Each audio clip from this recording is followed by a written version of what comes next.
Welcome back, boys. Today we have one from KaiserBauch. Why the re-immigration will not happen. So this is about migration to I guess Europe, and why it will not go back to how it was. I wanted to check this one out.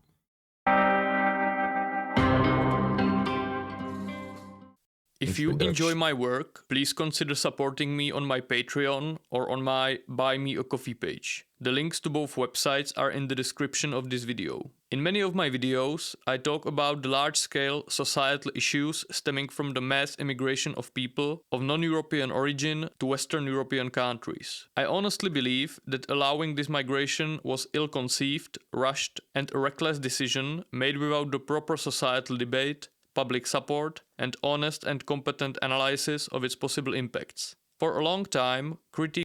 Yeah, it's like, was there even a discussion about this? It was like they pressed a button and then boom, the floodgates came in. It's of this process was incredible. Swept under the rug by never-ending accusations of racism, Islamophobia, or xenophobia, and politically, the public discontent with this process and the unwillingness of the mainstream political parties to offer some real solutions hugely contributed to the rise of the so-called populist right across the Western world. Today, many Western European countries deal with massive societal issues ranging from loss of social cohesion to huge amounts of money spent on the usually unsuccessful integration of the newcomers. I repeatedly mentioned that mistakes in all kinds of policies, tax, industrial, or educational policies, however damaging they certainly might be, are usually reversible. When the negative effects of such policies become visible, they can be rolled back. That does not mean that this reversal always takes place, or that no massive financial losses are involved. When we look at the European, especially German, energetic policy, propelled by environmental ideology, we are witnessing voluntary deindustrialization of the European economic powerhouse, with potentially disastrous consequences for the continent's future. Even though anyone with at least... Yeah, which countries was it that they push for deindustrialization? So it's like your country will, things will just become more shit. Infrastructure is gonna start to collapse.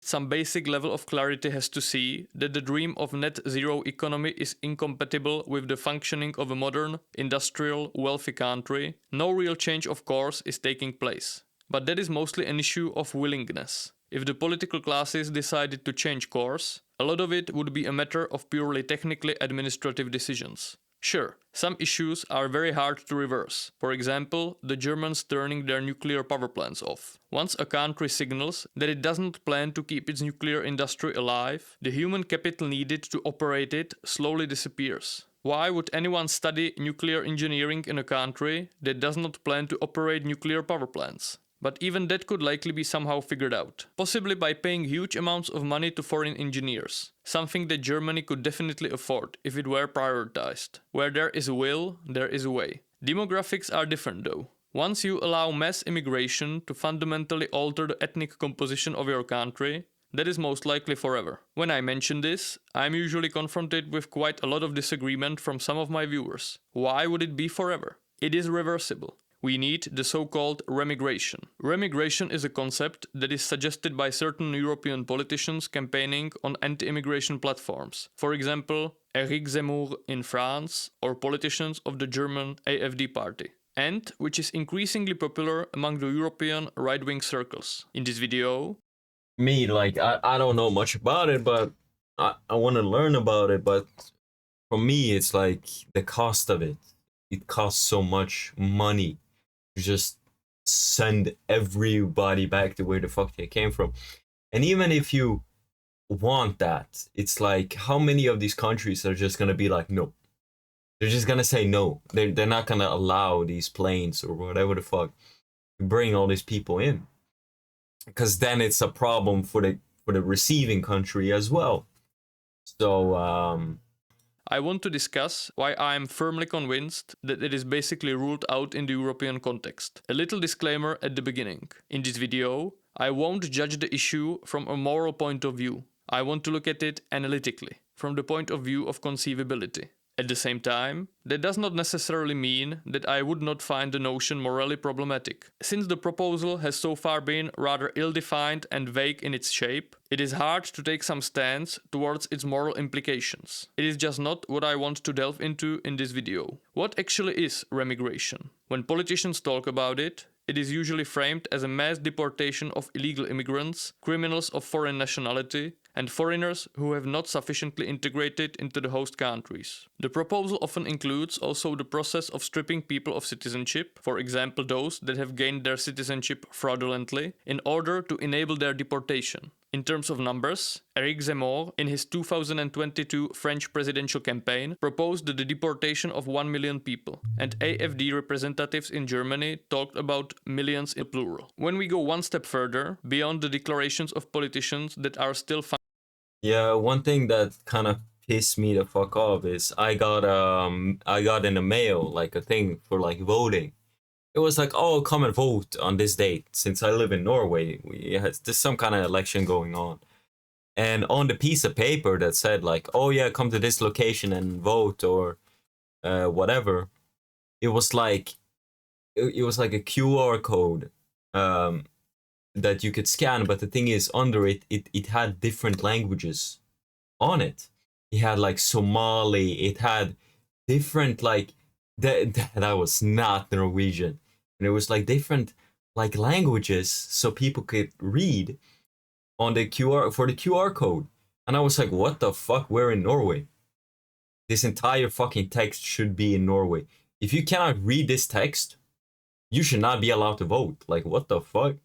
The fuck do you know about Norway and Norwegian politics if you don't even speak the language?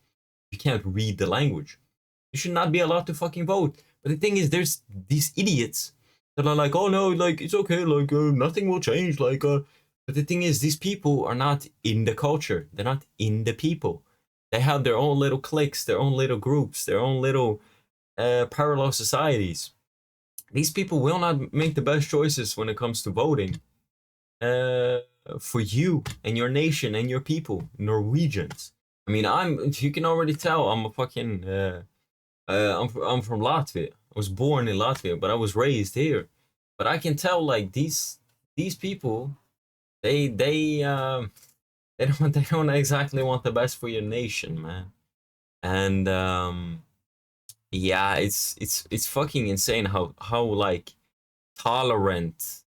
The thing is, the people in power and a lot of people that are interested in politics nowadays, they don't really give a fuck about their nation. They're traitors. That's what they are. And the thing is, if shit goes bad, when it comes to some kind of civil war or revolution or whatever the fuck is predicted to happen in the US or UK, Britain, whatever the fuck, like, heads are gonna roll. I do believe blood is gonna be spilled. And the thing is, if you like blatantly kind of like signal that you're a fucking traitor to your people, well, you're kind of fucked. That's my opinion on it. Functioning within somehow defined Overton window and into the concepts that are floated around in the internal right-wing debate, online and offline, it often takes the shape of a proposal to effectively alter the demographic composition of European countries to reach some kind of more desirable demographic reality, usually connected to more ethnic homogeneity. It is an attempt to roll back the clock, so to speak. To return to the past in terms of ethnic composition and homogeneity, at least partially. As already mentioned, there are two layers in this proposal. The first is the deportation of citizens of other countries that are on the territory of some state. Turkish or Ukrainian citizens living in Germany, Mexican citizens living in the US, or Indian citizens living in the UK, to name some of the very prominent examples of numerous foreign communities in Western countries. Now, that variant is, in relative terms, less complicated from the technical point of view, even though still far from simple, as I will elaborate on further down the line. And then there is the second possible layer, which alludes to the expulsion of citizens based on some kind of ethnic, cultural, or religious criteria. Since citizens cannot be deported from their country, this would need to be accompanied by massive levels of denaturalization, so stripping people of citizenship. In that case, it is basically a less publicly toxic term for... Yeah, it's the thing is, I hear what he's saying, like to kind of like clean up a nation with this idea, you have to remove voting rights and citizenship rights from a lot of people, and even people birthed in the nation. But you know, I don't think a lot of people have the stomach for it. Ethnic cleansing based on ethnicity, religion, or perceived level of cultural assimilation to the host society. When you think about it, that is just what it is. So, why do I think it won't happen?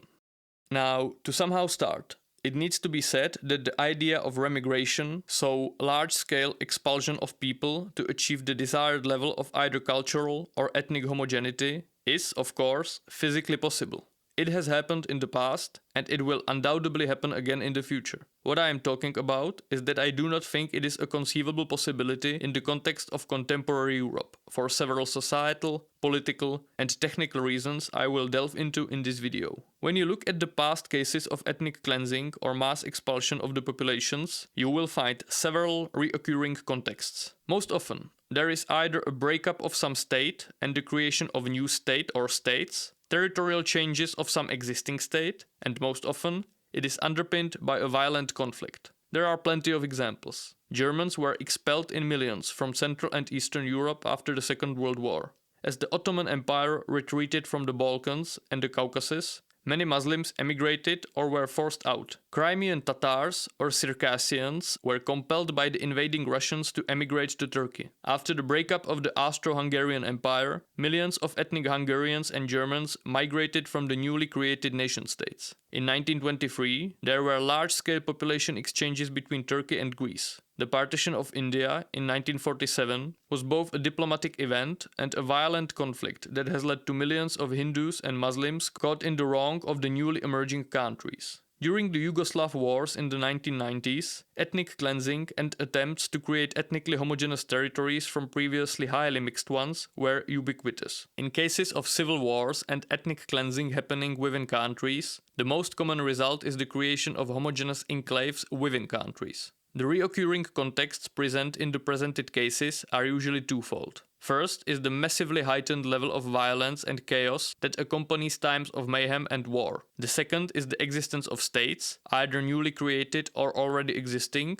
more or less enthusiastically willing to accept the expelled population, usually since they were their nation-states, and the acceptance of the co-ethnics was thus expected under the national principle. What is also crucial is that these states were almost always neighboring the territories from which the populations were expelled. Now, in some cases, massive distances still needed to be traversed, for example in the case of India and Pakistan. Since most people traveled on foot, this was still often deadly and incredibly brutal, but at least there was some final location, some border that needed to be crossed to reach the new homeland, even though the populations were often treated very harshly, even within their new home countries, and often created a base of some kind of permanent or temporary economic underclass. What is apparent is that both of these crucial contexts are completely absent from current Europe. Now, when people talk about mass deportations or remigration, it is usually a way of signaling one's political opinion, but it very rarely contains some realistic approach towards how this policy should be implemented in practice. Let's start with the comparably less complicated case of deportation of non-citizens and, thus, in a vast majority of cases, citizens of other countries.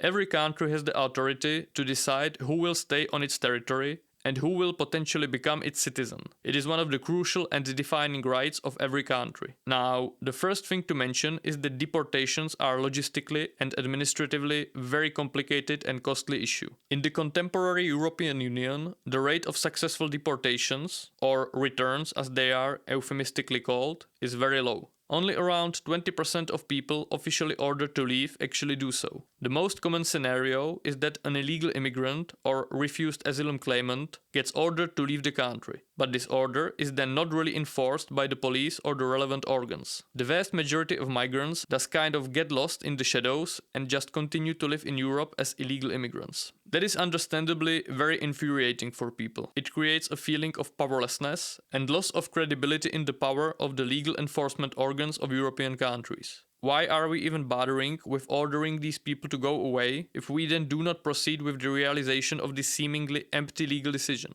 There certainly is some truth in this point of view, and the success rate could very likely be somehow improved if this was made a clear political priority. which it certainly ain't for many governments. However, the matter becomes significantly complicated by the fact that it takes two to tango. Deportation is not a unilateral, but a bilateral issue. While in legal theory, states have the duty to accept their citizens deported from foreign countries, the reality of our contemporary situation is that many states just do not cooperate when accepting their citizens that Western countries decide to deport. The reasons for this are many. In most cases, the source countries of mass migration are economically rather underdeveloped places that usually experience massive population growth and thus have a youthful population without sufficient opportunities to gain the desired position on the socio-economic hierarchy. For most of these countries, emigration is a way to either get remittances or to get rid of unrestful young males who might otherwise cause disturbances at home. Often both. Other reasons are connected to the legitimacy of the ruling classes of the source countries before their populations. Deportations are also seen as symbols of an international power dynamic. The populations in source countries often see deportations of their fellow citizens as a manifestation of their undesirability in the eyes of the more wealthy countries. That creates discontent, and the cooperation of their governments in this regard is often seen more as a collaboration. In short, the governments mostly do not cooperate since they have very little incentive to do so. On the contrary, it carries certain risks for them. While relatively few countries openly refuse to accept their citizens, the most common way of hampering this process is through a non-responsive approach and bureaucratic obstacles. This process usually goes through the embassies of the source countries in the destination countries. The embassies either do not respond at all or claim that they cannot verify the validity of the identification documents of the person and thus are unwilling to acknowledge that the person is their citizen. Many migrants also purposefully remove their documents to make proper identification impossible. When the deportation process hits a wall like that, what is there to do? That is a question without any existing and realistic answer. When an immigrant arrives in Sweden or France and his home country, whether Pakistan, Somalia or Tunisia, just does not play ball and does not allow his return, where would you deport them? You cannot just escort them over the border, since over the border is not Pakistan or Somalia, but Italy or Denmark. You often must go through 10 or 15 countries to reach the source country. What would you suggest at this? Yeah, I mean, I don't think people are heartless enough to just kind of, boom, you're on your own. Nobody's coming to save you. Like, people for shit to change, like, really, the people have to become more heartless. Like, yeah, this is where you're gonna go. Nobody's really there for you. Like, you're fucked. And yeah, this is just a very tough situation to put people in, man. Point, some kind of far-fetched suggestion usually It's unrealistic right now. Most people will not. They will not be so heartless. We'll try to find another way, but there just is none. If you want your nation to be safe and your children to not be,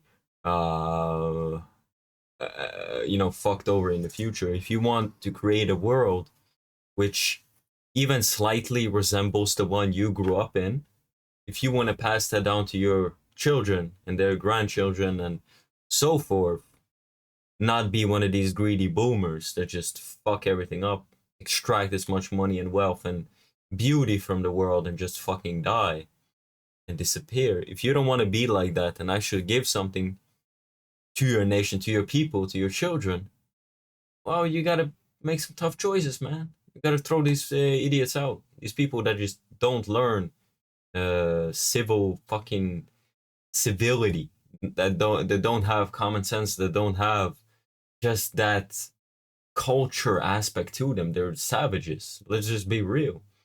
Throw these savages out, or don't let them in, I should say. How do you stop them from fucking coming over on the boats? Who receives them? What is it, France? I think it's France. They need to grow some balls and shoot some boats down. That's what I think. Some have to be sacrificed. If you want to stop it, this is like a realistic stoppage on it. It's like if they shoot some boats down, then what is gonna happen? Then they're not gonna send any boats over. Like, they get the message. It's like, oh fuck, we're just gonna die. So yeah, but that's not gonna happen as well. That's unrealistic.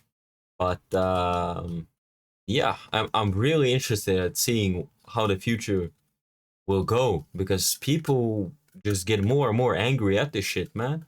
And I think people are gonna start seeing their neighbors, the people walking down the street, the people in the coffee shop, the people everywhere. They're gonna start seeing each other as enemies, as traitors. There's gonna be one side that's like, oh fuck, that dude is a traitor.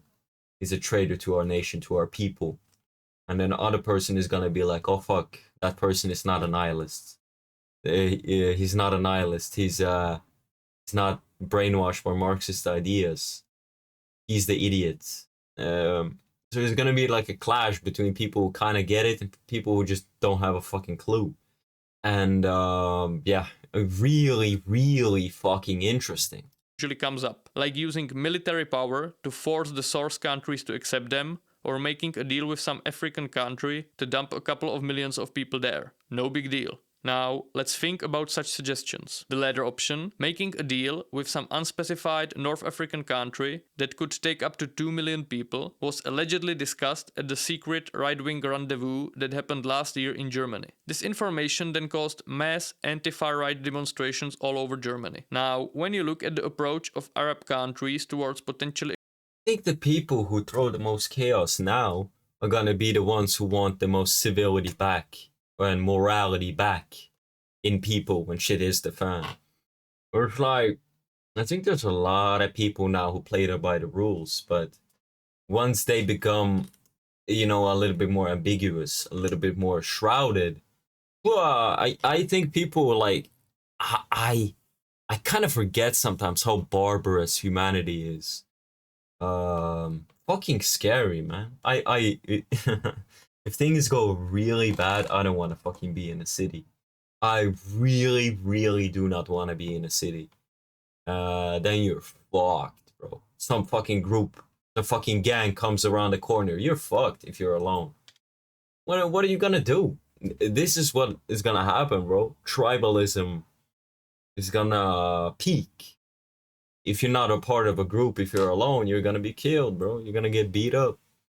They can't see what group are you part of? Are you a traitor or what? accepting refugees from Gaza, they are usually like, well, we fully support our Palestinian brothers in their struggle against the genocidal Zionists. Come on, guys, we root for you. Oh, you ask if we will accept some of the potential refugees? Well, nope.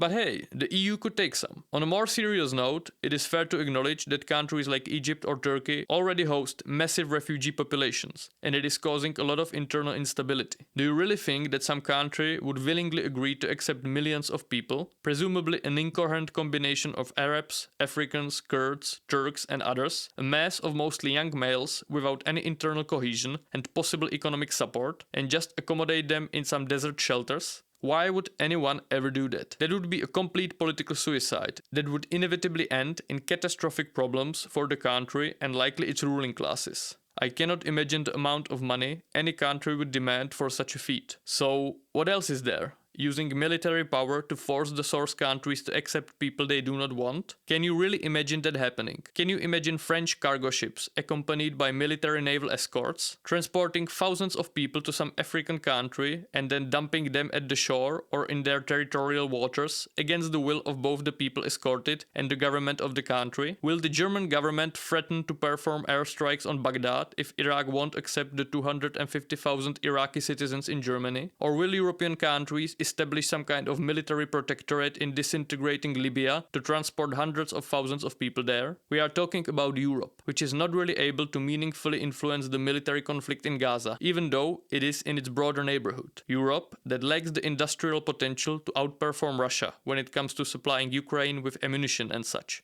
Europe, which was famously not able to sustain for even a month the relatively small-scale military action in Libya in 2011 and needed American support due to the lack of precise ammunition. Like it or not, contemporary Europe is not 19th century Europe anymore. Very far from it. Contemporary Europe is a largely militarily impotent and economically declining continent. Its international clout is declining rapidly. The times when Europe could basically do whatever it wanted throughout its colonies are long gone. The world does not fear Europe. I often feel like many people still do not really comprehend this reality, both on the political far left Yeah, Europe has been in decline for a really fucking long time. and far right. On the left, you have the Greta Thunberg style white savior line of thinking that sees the non-European world as a bunch of poor Yeah, this is the thing, bro. I've met so many of these people, man. Especially these women, these liberal women, just like Greta here.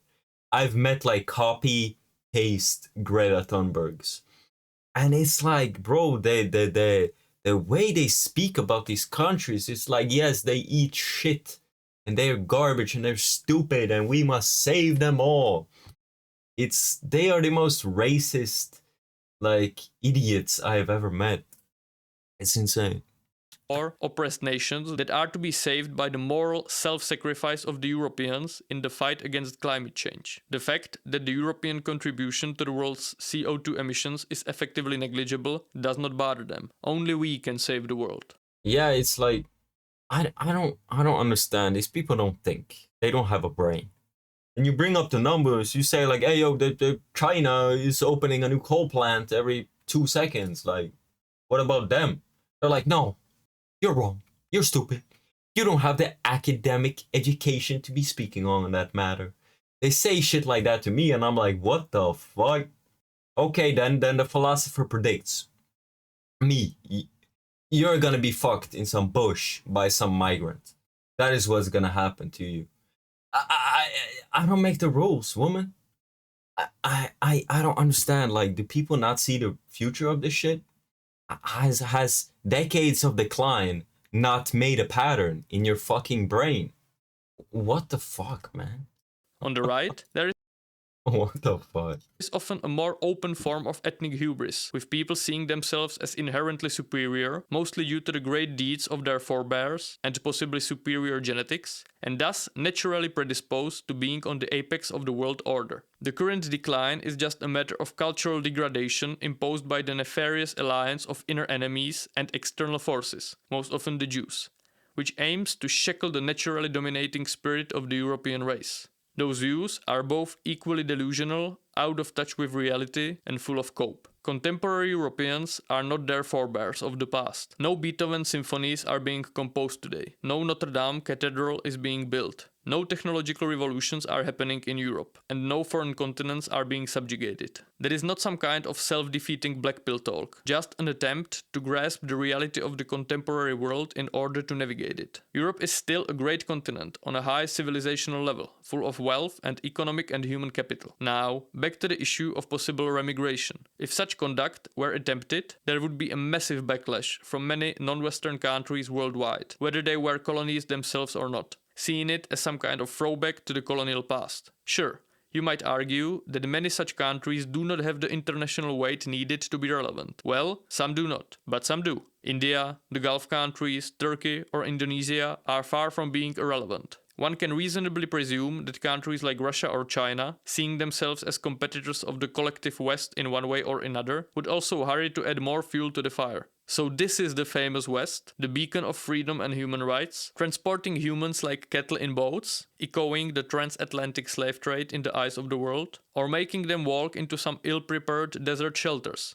echoing maybe the Turkish genocide of Armenians with its dead marches to desert. What would Europe do if the Gulf petromonarchies declared that since Europe is behaving inhumanly towards their fellow Muslims, they will drastically reduce the amount of oil and LNG gas exported to Europe? The external, in terms of international backlash, and internal, in terms of economic costs and the inner social destabilization, price of such an operation would be absolutely staggering. When you really think about these issues in realistic terms, every possible answer just opens several other problems. Europe has been struggling so far even to reduce the number of newcomers arriving in Europe. Looking at the explosive African population growth, it is almost certain that the flow of people trying to get into Europe will go into overdrive in the coming decades. I think that attempts to manage these flows somehow, which could easily outmatch anything seen or imagined to this day, will be enough to completely occupy the European capacities. When the facts outlined above are considered, adamantly not allowing the entrance of undesirable migrants into the territory of Europe is likely the most rational thing to do. It also has a lot of issues connected to it, and it is not as straightforward as it sometimes might seem, but that is a matter for a different video. Once the people are in Europe, the options get drastically reduced. Since the deportation process takes a lot of time, and you have to work with the often non-responsive organs of the source country, One option is to keep the person detained until it is resolved. Since it usually won't get resolved, this can either mean permanent detention of ballooning numbers of people that could reach tens or even hundreds of thousands, something that is unsustainable in the longer term, or looking the other way and play the game of we will order you to leave and you will do so, with both parties involved knowing it won't happen. Now, these were the external issues. Now, let's go to the internal ones.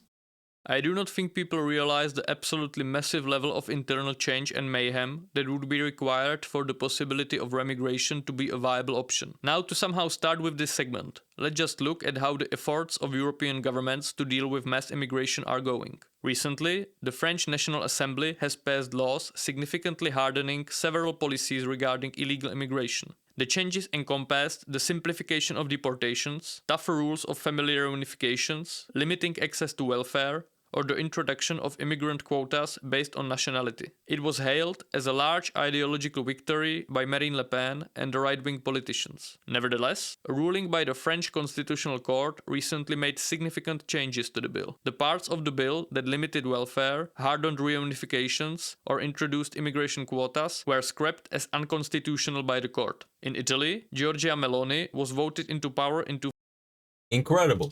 2022, partially due to the promise to dramatically reduce the immigration flows into Italy via the Mediterranean. In December of 2023, at some kind of conservative conference in Rome, she admitted the results were disappointing. More than 150,000 people have arrived from across the Mediterranean without permission in 2023, up from 99,000 at the same time in 2022. Giorgia Meloni admitted that she had not been able to fulfill her campaign pledge to curb the inflow of irregular migrants, calling migration, quote, the most complex phenomenon I have ever had to delve with. End of quote. I already mentioned the situation in Germany, where the news of the remigration plans of the rightist circles sparked a massive I've been here. I'm pretty sure. Yeah, I've been here. Backlash. Large-scale demonstrations all over the country, which, apart from other things, resulted in the loss of the AfD candidate Uwe Trum in the local elections of the district administrator position in the central state of Thuringia on Sunday. Thuringia is one of the heartlands of the AfD, and just 2 weeks ago, the AfD candidate was firmly ahead in the polls. However, after the media storm caused by the information about remigration plans, he was beaten by the candidate of the CDU, Christian Hergot. Apart from the fact that Christian Hergot is kind of a ridiculously perfect name for a Christian Democrat politician, it shows that for the mainstream electorate, these ideas are just unacceptable, at least so far. Now, the politicians who attended the right-wing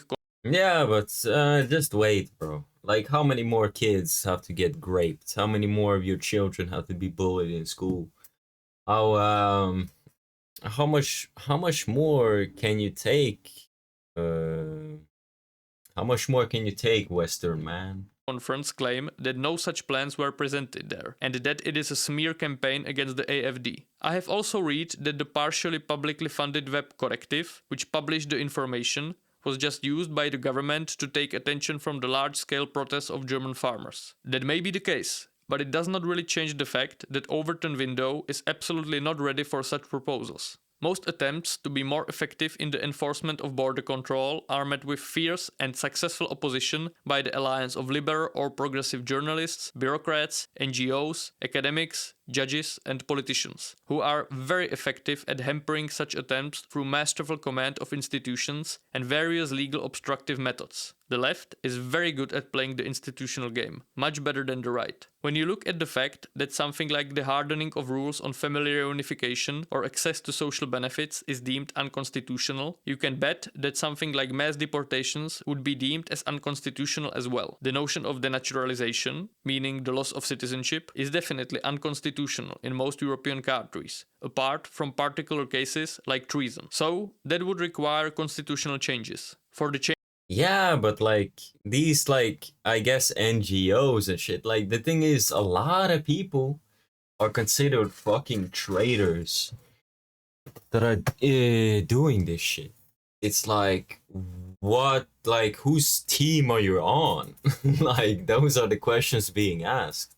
change of constitution, some kind of parliamentary supermajority is usually required, like 3/5 or 2/3. Getting these majorities is very hard in parliamentary politics, especially regarding such polarizing topics as immigration. The European public is clearly moving to the right regarding immigration. Still, this process is unlikely to end in some kind of broad-based societal consensus or even a hegemony of hardline anti-immigration stance. When you analyze the rise of the so-called populist right throughout the West in the past 15 years, people might often get the sense that it is some kind of rising tide that will roll over the West and create some kind of completely new power equilibrium. But that does not seem to be the case. Many intellectuals point out that the classic right versus left political division was replaced by a new kind of, let's say, global elitist versus local populist division. I agree with this assessment, but when you look at the development of the past decade or so, it does not seem that one side will soon completely decimate the other and dominate the political landscape. It will likely be a new, long-term division, with the two sides being relatively equal in their powers. Donald Trump won elections in 2016 and then lost in 2020. He might win again this year, but it is far from certain. While Marine Le Pen is gradually gaining more support one French election after the other and might prevail someday, it would be naive to think that it would mean some kind of completely seismic shift within the French society that would suddenly change everything.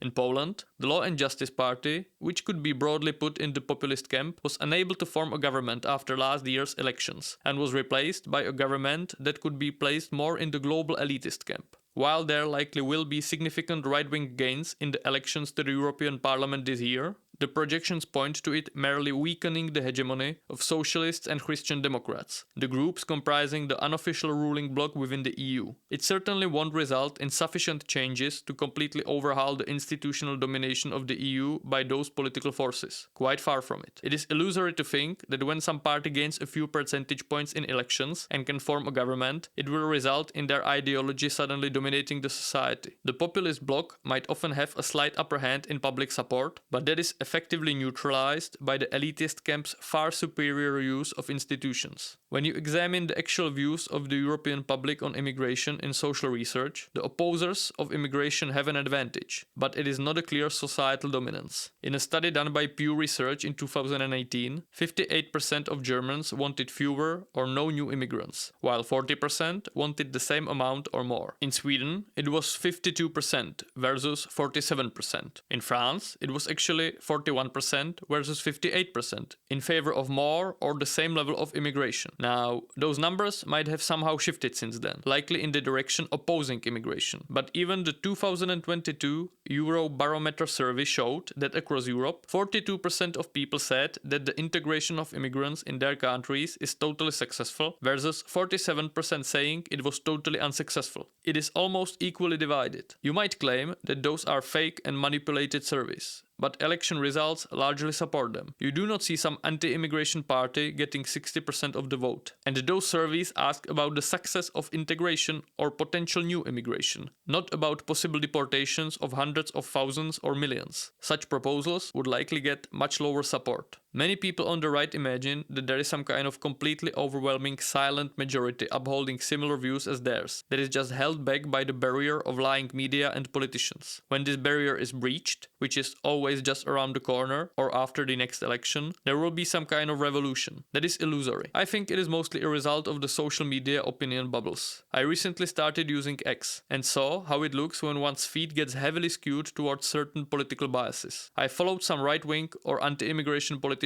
or commentators, and soon my feed got full of more or less radical, right-wing anti-immigration shitposting accounts. No leftists were in sight, but one could just start a different account, follow different people, and he would soon be submerged in refugees welcoming anti-racist tweets full of climate anxiety and gender inclusiveness. It would also definitely not be a problem to have a feed full of tweets that would make one think that the socialist revolution is just around the corner in the West, since we are, once again, living in late-stage capitalism or something.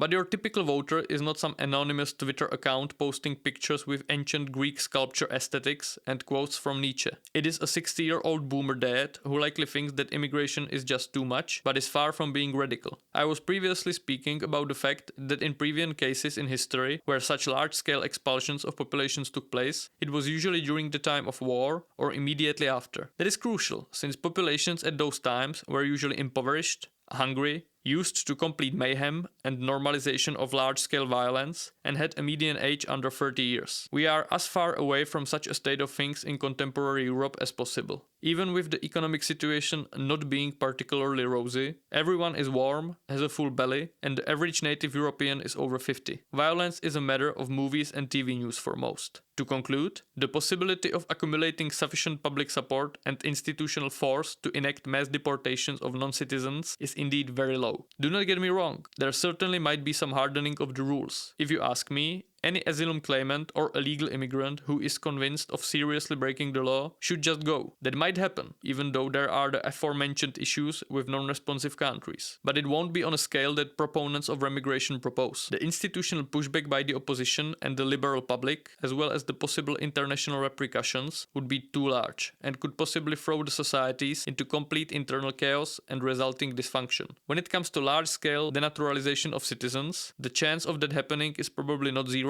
but close to it. You have to keep in mind that due to intermarriage, there are many ethnically mixed couples with multi-ethnic children, and for such people, the issue would be highly serious and personal. The remaining options are twofold. The right can either up its game and try to match the left's skill in manning and using the power of institutions, especially state bureaucracies, courts, non-profits, media, and such. If it succeeds, it might have a chance to not have any attempts at a hard stance towards immigration, integration, and also deportations, hampered by the legal and institutional prowess of the left. Nevertheless, this option is complicated because a university education is the key to the successful penetration of institutions, and women exceedingly prevail among the university-educated youth in Europe. Women are markedly more liberal than men, with the gap only growing. Yeah, only there's just continues the growing gap of more women graduating, or more women going to college and getting an education, and they, as he's gonna say, like they're more likely to be tricked by tricksters when it comes to these topics. Then there is the possibility of a complete change of the institutions, so basically some kind of revolution or regime change. If the desired changes just cannot be pushed through the current system, let's burn the system as a whole. Now, due to the combination of marked radicalization of European populations stemming from the worsening economic climate and growing frustration with immigration, one definitely cannot completely rule out such possibilities going into the future. However, even if all of these highly speculative scenarios somehow took place and European states underwent complete internal revolutions of the current system, all the external barriers described in the previous chapter would still be in place. So, you have two subsequent parts of the equation: internal and external. First, there would have to be a truly staggering change within the countries, likely a complete overhaul of the current constitutional framework and the relocation of levers of power from the current moloch of elitist managerial/bureaucratic/judiciary/academic institutions to some new center of gravity. Not particularly likely, but imaginable. Then, the real challenge would follow, which is the external part of the issue. So, how to technically facilitate something like mass deportations in a world in which the source countries won't accept the deported people, and Europe just does not have the levels of hard power or international clout required to pull something like that off. All that, while the new migration flows, especially from Africa, will inevitably gain strength in the coming years and decades, and European countries would thus stand in front of a combination of tasks, simultaneously handling massive new waves of immigration and facilitating mass deportations in a highly complex and adversary internal and external environment. To somehow conclude, when I speak about the demographic change that happened in Western Europe being permanent, this is what I have in mind. It will likely anger some of my viewers, but I believe it is the truth. The time to prevent this change, if one finds it undesirable, was decades ago. Now, the challenges are dealing with the societal consequences and preventing even more rapid change. I already mentioned Giorgia Meloni and how her results have been disappointing so far. Many people seem to operate under the impression that it is some kind of treason. She could have easily prevented the migration, but she just got a call from George Soros or something and changed her mind. I really do not think that is how it works. The issues at hand really are incredibly complex. Giorgia Meloni is currently trying to develop some comprehensive foreign policy towards Africa that would help mitigate the migration streams. I think she is honestly trying to figure it out. If people put their hopes in the politicians claiming they will realize remigration after being elected, I think they are just setting themselves up for major disappointment. Let's check some comments.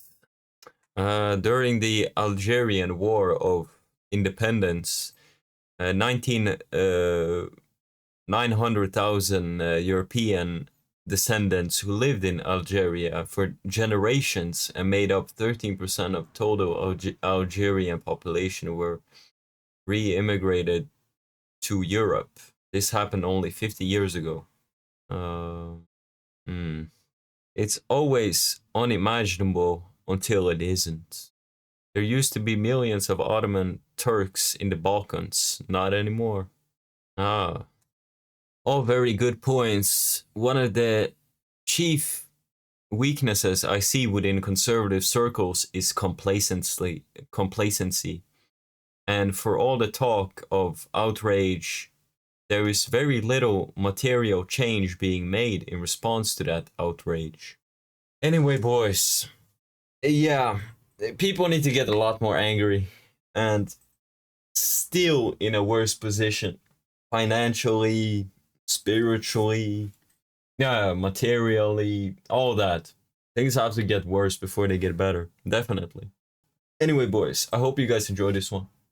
I catch you boys in the next one. Take care of yourself.